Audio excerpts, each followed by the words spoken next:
से शुरुआत करनी चाहिए। क्या आपको लगता है कि हम ब्रह्मांड में अकेले हैं?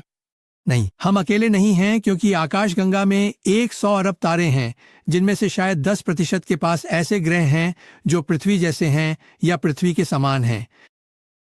पर सवाल यह है कि क्या वे हमसे मिलने आ सकते हैं? शनिवी रॉकेट को निकटतम तारे तक पहुंचने में 70,000 साल लग जाएंगे। 70,000 साल। इसलिए जो सभ्यता पृथ्वी तक पहुंचने में सक्षम होगी वह हमसे सैकड़ों हजारों साल अधिक उन्नत होगी। तो मैं एक भौतिक विज्ञानी हूं, हम उस पर गौर करेंगे। अंतरिक्ष विकृत हो जाता है। क्या कोई अन्य प्रजाति अंतरिक्ष में ऐसा मार्ग बना सकती है जिससे वे हमसे मिल सकें? अंतरिक्ष विकृति? अंतरिक्ष को मोड़ना, क्या यह संभव है? गुरुत्वाकर्षण हमेशा अंतरिक्ष को मोड़ता है। क्या आप अंतरिक्ष को इतना मोड़ सकते हैं कि प्रकाश की गति से भी तेज जाकर निकटतम तारे तक पहुंच पाए? यह एक बड़ा सवालिया निशान है। भौतिक विज्ञानी इस पर सोचते हैं, पर इसका कोई पक्का जवाब नहीं है, लेकिन यह संभव है। तो जब ये लोग ऐसा कहते हैं तो आप जानते हैं, हाल ही में मेरे एक पॉडकास्ट में 2 लोगों ने मुझे समझाया कि कुछ बहुत ही असामान्य यूएपीएस के देखे जाने की घटनाएं हुई हैं और वे इसे इस बात के प्रमाण के रूप में इस्तेमाल करते हैं कि एलियंस मौजूद हैं। क्या आपको लगता है कि ये घटनाएं वास्तव में बाहरी ग्रहों से जीवन का संकेत हैं, या लोग रोशनी के गोलों को देखकर बस भ्रमित हो रहे हैं और जो वे देख रहे हैं उससे गलत समझ रहे हैं? देखिए, 3 तरह की टिप्पणियां होती हैं। पहली श्रेणी का क्लोज एनकाउंटर तब होता है जब आप आसमान में कुछ देखते हैं, पहली श्रेणी। दूसरी श्रेणी का क्लोज एनकाउंटर तब होता है जब आपके पास कुछ ठोस होता है, जैसे कोई इंजन, कोई शरीर या यूएपी का मलबा। ये दूसरी श्रेणी है। तीसरी श्रेणी का क्लोज एनकाउंटर तब होता है जब आप उनसे रूबरू होते हैं। हम पहली श्रेणी के क्लोज एनकाउंटर पर हैं, जहां हम आसमान में कुछ उड़ता देखते हैं पर उनकी पहचान नहीं पता, कोई ठोस सबूत नहीं है। अब साइंस फिक्शन में हमने उड़न तश्तरियां पकड़ी हैं, हमारे पास एलियंस किसी केस में बंद हैं। वो तो फिल्में हैं। हमें अभी तक किसी प्रयोगशाला में कोई एलियन देखने को नहीं मिला है। हमें अभी तक कोई एलियन जहाज देखने को नहीं मिला है। दूसरे शब्दों में लोग कहते हैं, मैंने कुछ देखा। अब इसका क्या मतलब है? मैं एक भौतिक विज्ञानी हूं। हम अवलोकन का अनुसरण करते हैं और हमारे पास आपके देखे की पुष्टि हेतु कोई प्रमाण नहीं है, सिवाय उन लोगों के जो दावा करते हैं कि उन्होंने लाशें देखी हैं। ठीक है, हमें दिखाओ। इससे मैं इस निष्कर्ष पर पहुंचता हूं कि आप इस बात को नहीं मानते कि एलियन जीवन यहां आया है। पृथ्वी पर मुझे नहीं लगता, पर इसकी संभावना है। हम 95% घटनाओं को भौतिकी के नियमों से समझा सकते हैं। 5% या तो दृष्टिभ्रम है या वे आगंतुकों के प्रमाण हैं। आप इसे नकार नहीं सकते। तो मैं इस विचार के लिए खुला हूं कि शायद वे यहाँ हैं।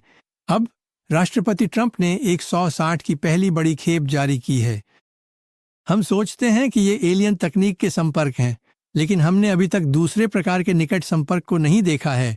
जब ऐसा होगा तो वह खेल बदल देगा। जब हमारे पास यूएफओ का कोई हार्डवेयर होगा तो वही सबूत के तौर पर काफी होगा। क्या ऐसी कोई थ्योरी है कि अमेरिकी या दुनिया भर की सरकारें लोगों को एलियंस के बारे में इसलिए नहीं बताती क्योंकि वे तैयार नहीं हैं? क्या आप इसे मानते हैं? यही पारंपरिक बहाना है इन चीजों को न बताने का। लेकिन दूसरा बहाना यह है कि यह एक पर्दा है। यह स्टेल्थ बॉम्बर के लिए एक पर्दा है। यह इस बात के लिए भी एक पर्दा है कि सेना वायुगतिकीय रूप से नए प्रकार के परिवहन के साथ प्रयोग करती है, और इसलिए यही वे कारण हैं जिनकी वजह से सेना इसे गुप्त रखती है और वास्तव में इन चीजों के बारे में झूठ बोलती है। लेकिन अब ये जानकारी सामने है। कांग्रेस और अमेरिका के राष्ट्रपति इन घटनाओं को सार्वजनिक करने की मांग कर रहे हैं। तो अब हम भौतिक विज्ञानी इनका विश्लेषण कर रहे हैं ताकि देख सकें कि ये असली हैं या नहीं। क्या कोई सबूत है, जब हम सितारों की ओर देखते हैं, कि वहां कहीं गैर मानव जीवन मौजूद है? क्या ऐसा कुछ है जो आपने देखा हो? जब आप अन्य ग्रहों को देखते हैं और वे जैसे काम कर रहे हैं, क्या उससे यह संकेत मिलता है कि वहां किसी अलग प्रकार का जीवन हो सकता है? हाँ बिल्कुल, लेकिन अभी तक इसके लिए कोई ठोस सबूत नहीं है। मुझे एक उदाहरण दीजिए। ठीक है, उदाहरण के लिए अल्फा सेंट्री को देखिए, जो पृथ्वी के सबसे नजदीक का तारामंडल है ना? वो कितनी दूर है? 4.5 प्रकाश वर्ष। और अगर आप अल्फा सेंटरी सिस्टम को देखें, जो पृथ्वी के सबसे करीब है, वहां लाल तारे हैं जिन पर जीवन हो सकता है। हमें यकीन नहीं है। वे न तो बहुत गर्म हैं, न ही बहुत बड़े। ऐसे में वहां जीवन का उत्पन्न होना बहुत मुश्किल नहीं होगा। लेकिन मैं जो बात कह रहा हूं वह यह है कि हमारी आकाशगंगा मिल्की वे जिसमें हम रहते हैं उसमें 100 अरब तारे हैं और उन तारों के बीच जीवन के अस्तित्व की संभावना लगभग 100% है। क्या वे हम तक पहुंच सकते हैं? क्या ऐसा स्पेस वॉर्प बनाना संभव है जिससे प्रकाश की गति की सीमा तोड़कर आप आकाशगंगा पार कर पृथ्वी तक आ सकें?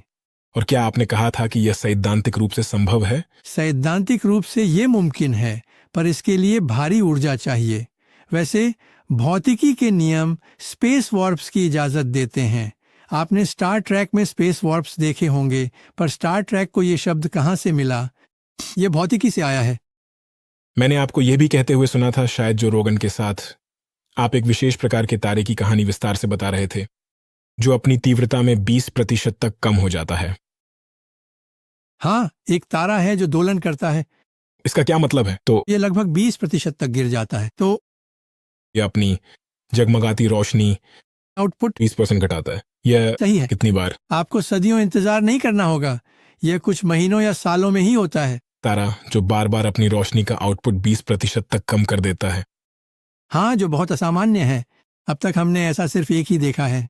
आपने एक थ्योरी समझाई थी जब पहली बार जिक्र किया था कि किसी सभ्यता ने उस तारे के चारों ओर निर्माण किया हो।